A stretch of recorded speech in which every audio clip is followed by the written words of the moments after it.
In 1814, someone sat down in the parish of St. Elizabeth, Jamaica, and began writing an inventory. They moved through the grounds of Windsor Estate, recording names. Not the names of cattle or crops, though those would come later in the document. These were the names of human beings. Men, women, and children who lived and worked and suffered on land owned by a man named William Crouch.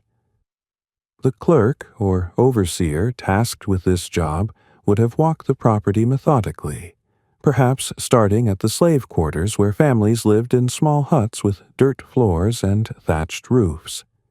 He would have recorded each person's name, their approximate age, their skills, their physical condition. A field hand, a domestic servant, a driver, a child too young to work but old enough to be counted as future property. Each name represented a human life reduced to a line in a ledger. The inventory still exists today. It sits in an archive, 4 parts written across 5 folios, a bureaucratic record of human property that tells us almost everything we need to know about who William Crouch was and what he did in Jamaica. He was described in official records as an Irish merchant, slave owner, and philanthropist. 3 words that, placed together, reveal the moral contradictions at the heart of colonial Jamaica. This is the story of William Crouch. And through his story, we can understand something larger. How ordinary people from Ireland crossed an ocean and built their fortunes on the labor and lives of enslaved Africans. To understand William Crouch, we first have to understand what brought Irish people to Jamaica in the first place. The connection between Ireland and the Caribbean began in the 17th century, in the aftermath of Oliver Cromwell's brutal conquest of Ireland. Following the English invasion of Jamaica in 1655, Cromwell increased the island's European population by sending indentured servants and prisoners across the Atlantic. Due to the wars raging in Ireland at the time, roughly 2/3 of Jamaica's early European population was Irish. The invading army of 1655 had, within a single generation, become the nucleus of a prospering band of planters. But these early Irish arrivals occupied a complicated position. They came as servants and prisoners, people at the bottom of colonial society. Many served terms of 4 to 7 years of brutal labor before gaining their freedom. The work was exhausting, the tropical climate unforgiving, and disease claimed many before their indentures expired. Some died in the cane fields, or from fevers that swept through the island with terrifying regularity. Others scraped together enough to survive as small farmers or tradesmen once they were free, eking out modest livings on the margins of planter society. Yet some of these former servants, along with later Irish immigrants who arrived voluntarily, managed to climb the colonial ladder. They became merchants, trading in the goods that flowed in and out of Jamaica's busy ports. They became overseers, managing the enslaved labor forces on plantations owned by absentee landlords in England. They became plantation owners themselves, and they became enslavers, buying and selling human beings with the same casual indifference they might show when purchasing livestock. By the 18th century, historian Nini Rogers has documented every group in Ireland, Gaelic, Hiberno-Norman, and Anglo-Irish, produced merchants who benefited from the slave trade and the expanding slave colonies. Although the Navigation Acts prevented Ireland from participating directly in the transatlantic slave trade, Irish merchants of different religious and social backgrounds generated significant wealth by exporting goods to overseas plantations and importing slave-produced goods back into Ireland. The port cities of Cork, Limerick, and Belfast grew prosperous on exports of salted provisions to slave colonies. West Indian sugar flowed back into Ireland, contributing to urban growth and the rise of a Catholic middle class. By the end of the 18th century, Ireland was very much part of what scholars call the Black Atlantic world. This was the world that produced William Crouch. The historical record does not tell us exactly when William Crouch arrived in Jamaica, or precisely where in Ireland he came from. What we know is that by the early 19th century, he had established himself as a man of property in the parish of St. Elizabeth on the island's southwestern coast. St. Elizabeth was one of Jamaica's original parishes, with a history stretching back to the Spanish colonial period before the English conquest. The parish was named after Elizabeth Modiford, wife of Sir Thomas Modiford, who served as the first English governor of Jamaica. Archaeological traces of Taíno indigenous settlement have been found throughout the region, silent reminders of the people who inhabited this land long before Europeans arrived with their ships and their chains and their insatiable hunger for profit. After the English took control in 1655, they transformed the region into plantation country. Sugar-cane fields spread across the landscape, replacing the natural vegetation with orderly rows of tall stalks that would be harvested, processed, and shipped across the Atlantic to sweeten the tea and coffee of European consumers. Enslaved Africans were brought in by the thousands to work the land, their labor powering an economic engine that generated enormous wealth for the planter class. By the time William Crouch arrived, St. Elizabeth had become a place of great prosperity for those who owned human beings and unimaginable suffering for those who were owned. The parish had a distinctive character that set it apart from other parts of Jamaica. Its population was more ethnically diverse than most of the island, with descendants of the original Spanish settlers mixing with English planters, Scottish overseers, and Irish merchants. The Aase Miskito people, brought from Central America to help capture escaped slaves known as Maroons, had been granted land in the southern part of the parish in exchange for their assistance. In the 19th century, additional waves of migrants would arrive, including East Indians and Chinese laborers recruited after emancipation. But in Crouch's time, the fundamental division was simpler and more brutal: those who owned human beings and those who were owned. William Crouch owned Windsor Estate, a property whose very name evoked the English monarchy, that symbol of imperial power that underwrote the entire slave system.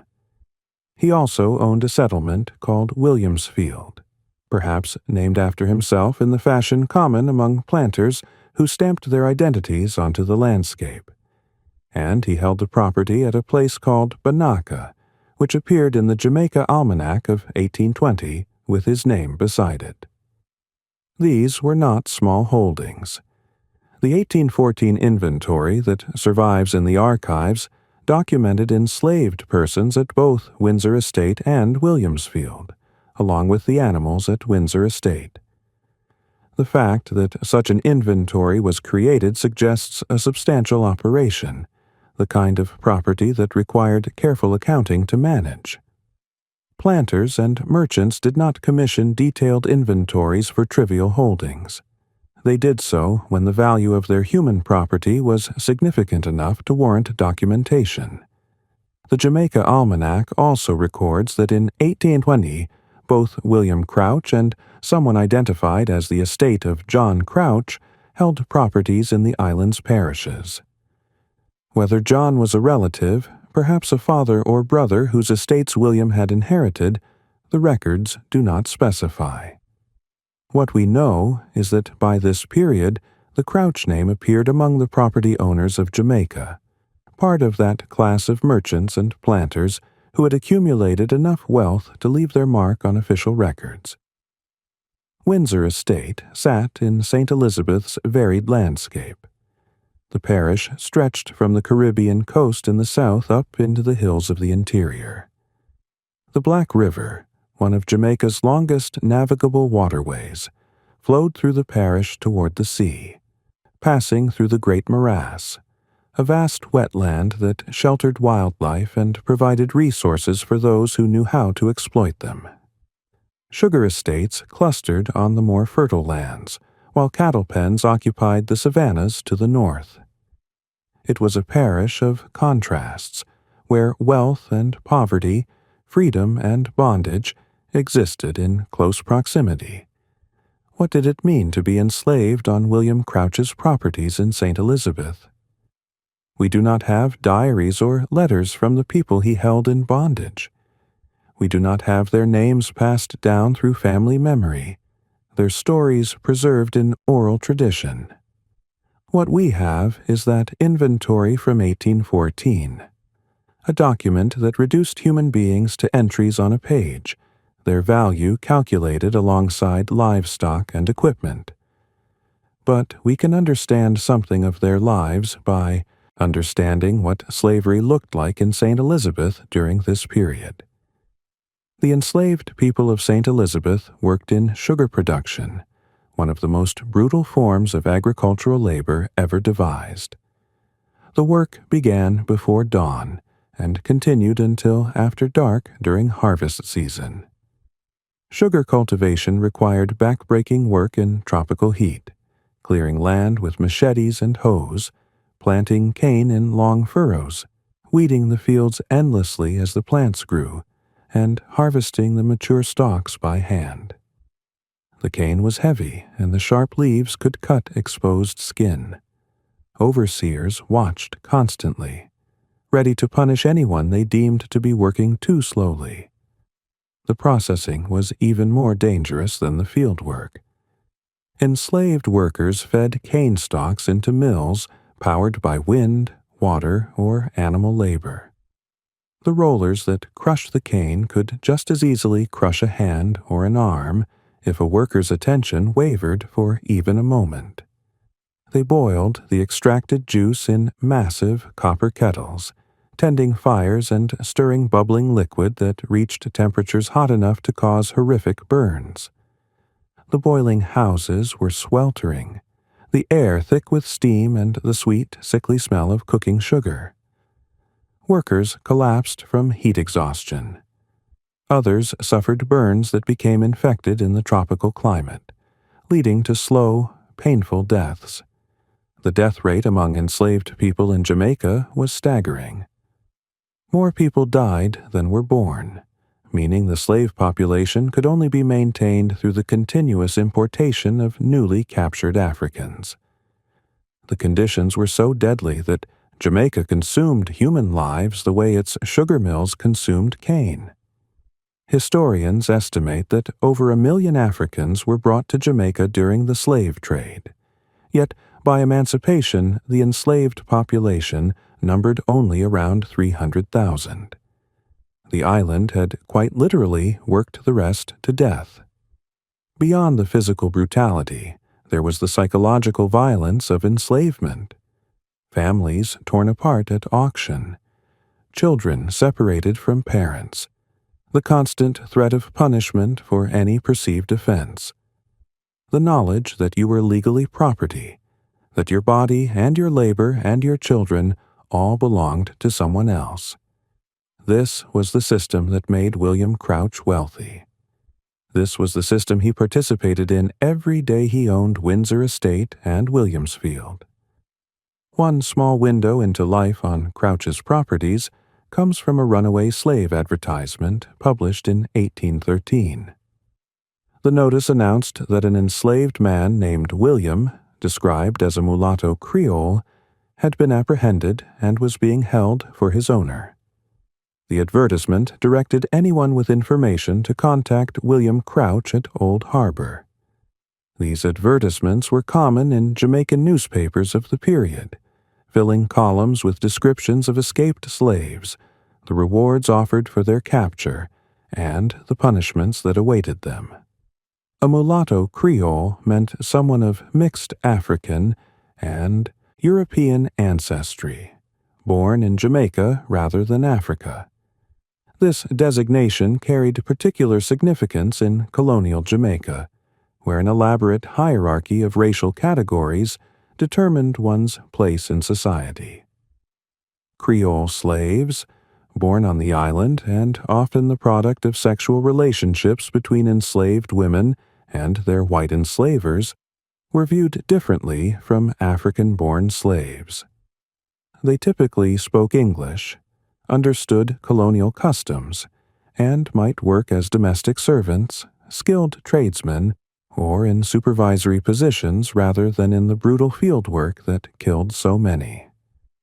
The man named William may have had skills that made him valuable, a carpenter perhaps, or a blacksmith.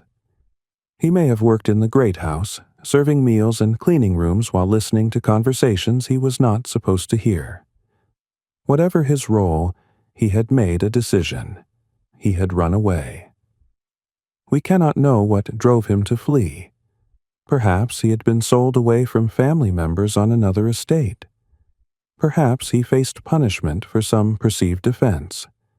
Perhaps he simply could no longer bear the weight of bondage, the daily humiliations and brutalities that came with being owned by another human being.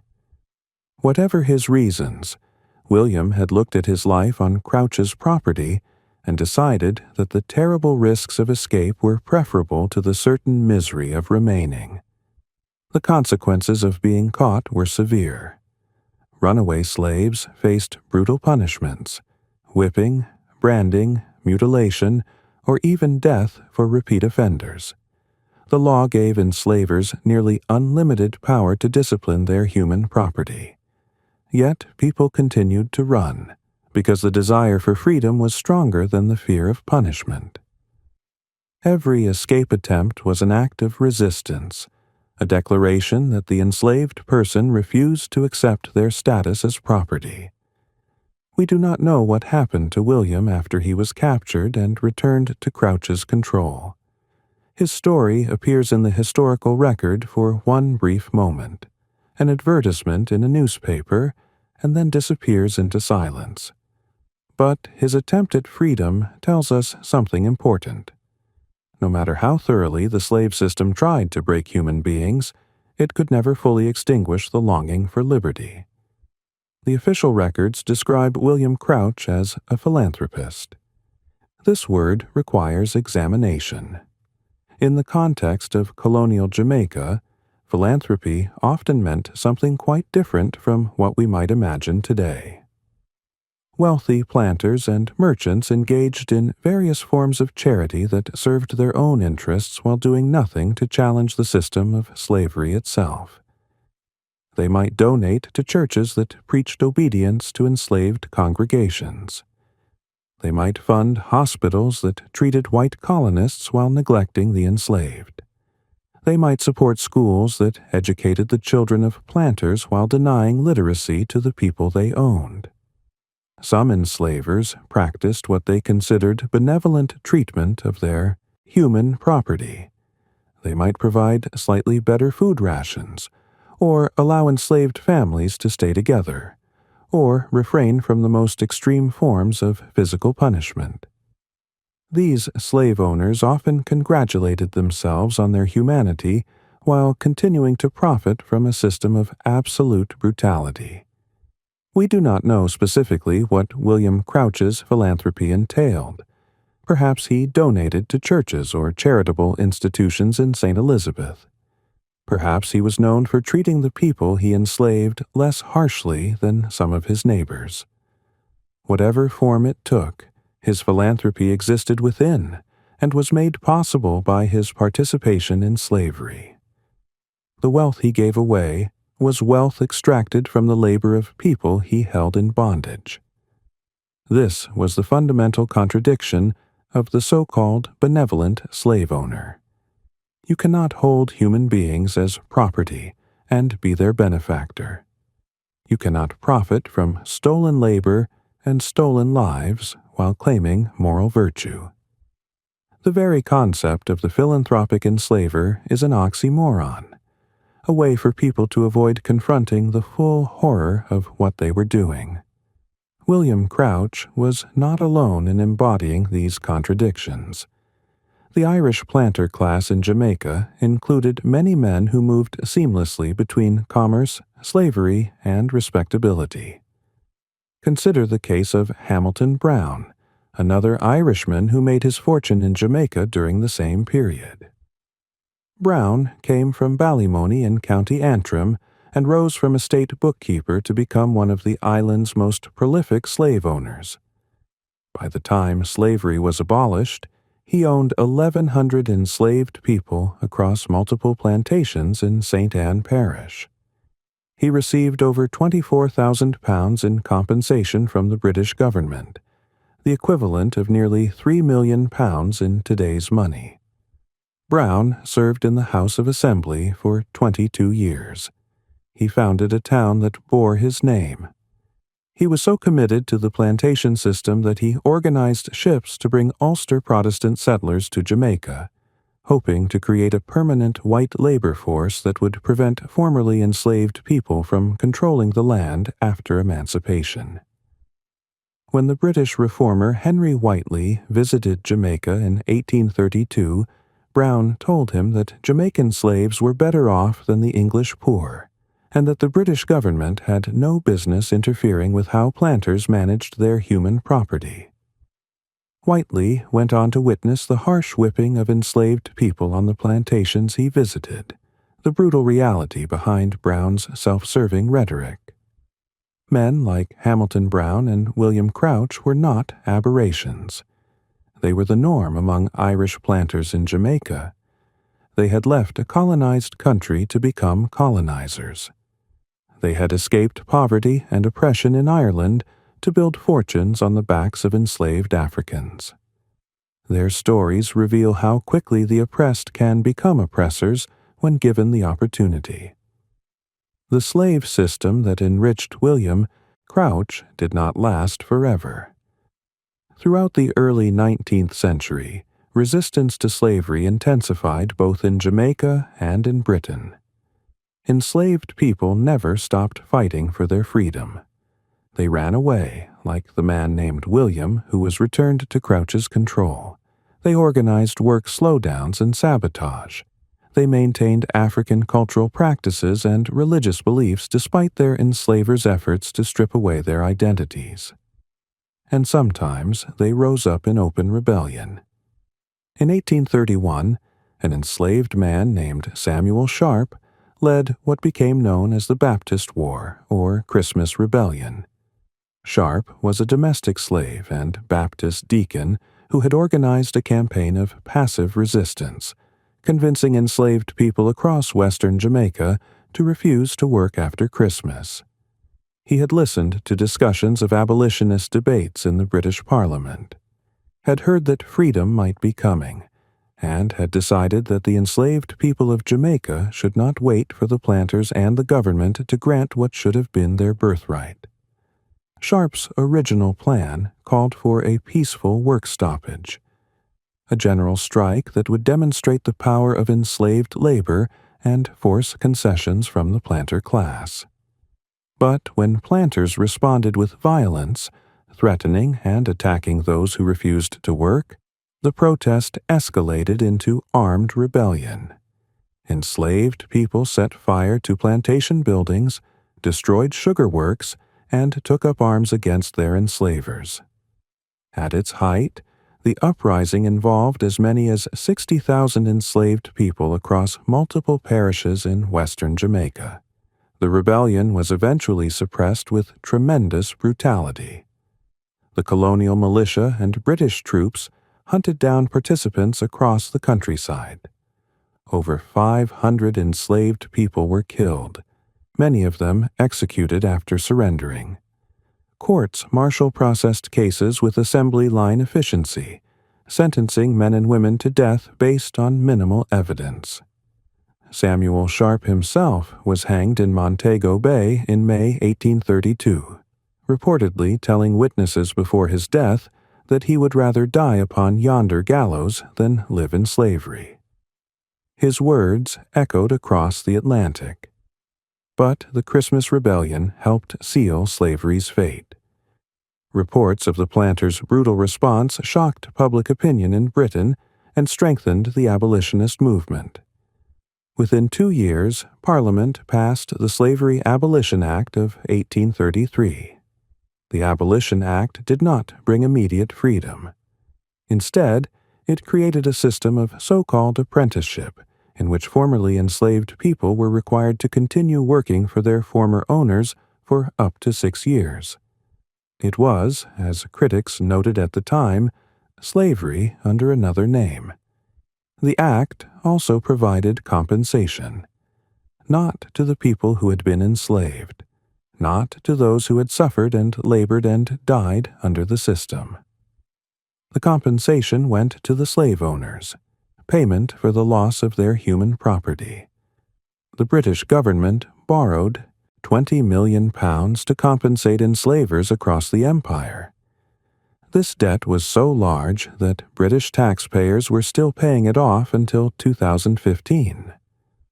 The descendants of enslaved people received nothing. The descendants of slave owners received generational wealth that many families retain to this day. Many Irish slave owners were among those who received compensation. Records from 1837 show names like O'Hara and O'Connor among the recipients. Irish families who had built their fortunes in Jamaica and now received government payouts for freeing the people they had no right to own in the first place. Whether William Crouch lived to see abolition, whether he received compensation, these details have not survived in the historical record.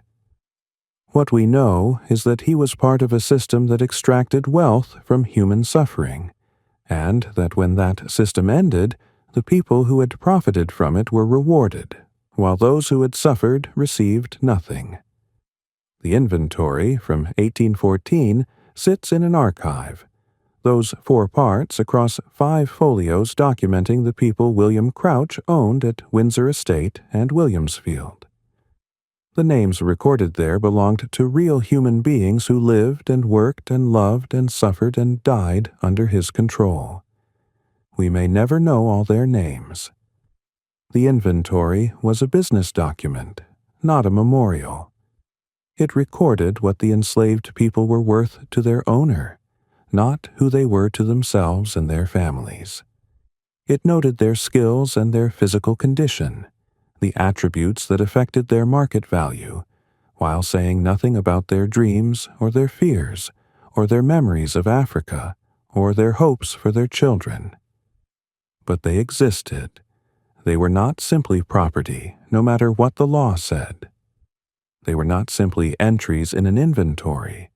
They were people who deserved freedom and dignity, people whose labor built the fortunes of men like William Crouch, while they themselves received nothing but bondage.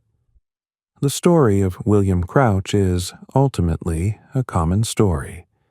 He was not unique in his contradictions, in his ability to be remembered as both enslaver and philanthropist. He was one of thousands of Irish merchants and planters who crossed the Atlantic and made their fortunes from human suffering. They left behind a colonized country to become colonizers themselves. They knew what it meant to be oppressed by English power, yet they eagerly participated in the oppression of Africans when given the chance. Their descendants often do not know this history. The wealth passed down through generations, transformed and invested and inherited, carries no label identifying its origins. The great houses built with slave profits stand as monuments to prosperity, not memorials to suffering. The family names that appear on compensation records are borne by people who may never have been told where that money came from. But the past does not disappear simply because we choose not to look at it. The inventory exists. The names are recorded. The story can be told. An Irish merchant came to Jamaica. He bought land in St. Elizabeth, in the southwestern corner of the island where the Black River flows through the great morass to the sea. He bought human beings. He worked them on his estates at Windsor and Williamsfield. He was called a philanthropist by those who benefited from his generosity, while those who labored for him without compensation were never asked their opinion. And, somewhere, in an archive, a document survives that tells us exactly what his philanthropy was built upon.